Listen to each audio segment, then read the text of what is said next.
नमस्ते, मैं हूं सुरेश कुमार एकलवे और आप देख रहे हैं बात सच है।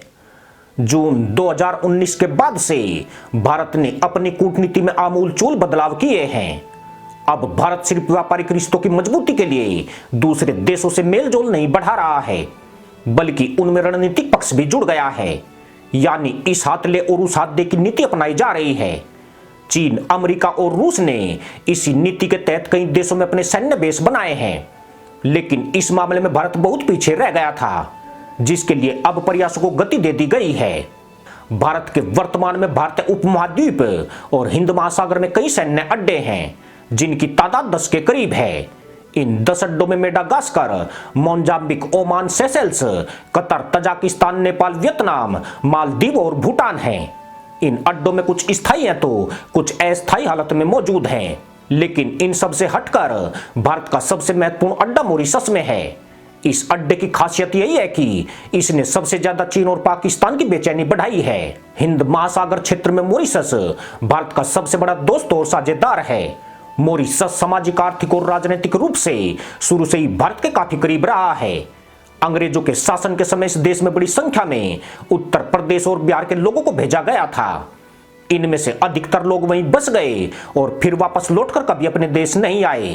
भारत की सुरक्षा के लिए मॉरिशस का काफी महत्व है।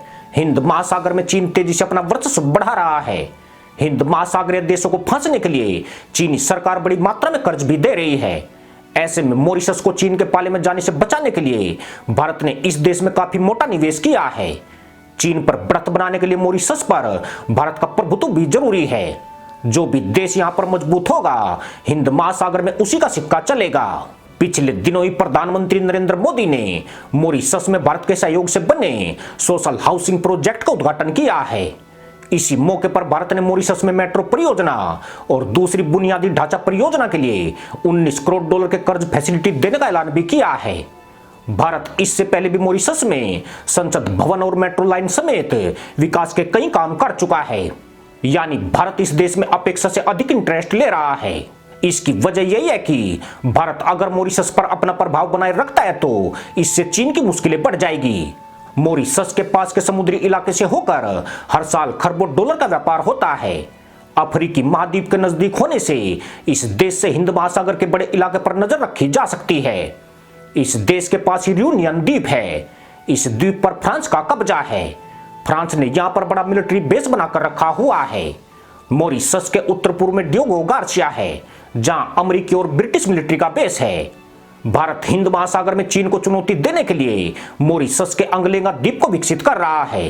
भारत के सहयोग से इस द्वीप पर मौजूद सुविधाओं को बढ़ाया जा रहा है। भारत और मॉरिशस के बीच अंगलेंगा द्वीप को लेकर 2015 में समझौता किया गया था। पहले कई बार अफवाह भी उड़ चुकी है कि भारत ने इस द्वीप पर मिलिट्री बेस बनाकर रखा हुआ है।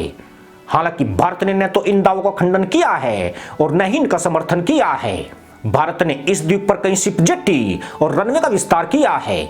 इसके अलावा भारतीय नौसेना मॉरिशस की नौसेना को अपने समुद्री हितों की सुरक्षा के लिए ट्रेनिंग भी दे रही है।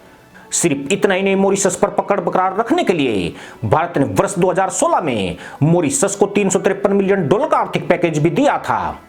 या मेट्रो एक्सप्रेस सर्विस और अत्याधुनिक ईएनटी अस्पताल का निर्माण भी भारत के सहयोग से किया गया है। भारत की इस हाथ ले उस हाथ दे की नीति धीरे धीरे परवान चढ़ रही है। कंगाली की दहलीज पर खड़े श्रीलंका को मंगलवार को भारत ने 50 करोड़ डॉलर की मदद दी है।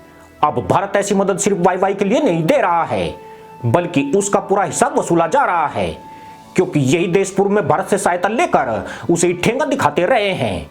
इन देशों ने भारत के उदारवादी रवैये का सदैव दुरुपयोग किया है, पर अब यह इतिहास की बात हो चुकी है। भविष्य में ऐसा बिल्कुल नहीं चलने वाला है। इसी के साथ अनुमति दोस्तों, जय जवान, जय किसान, जय हिंद, वंदे मातरम।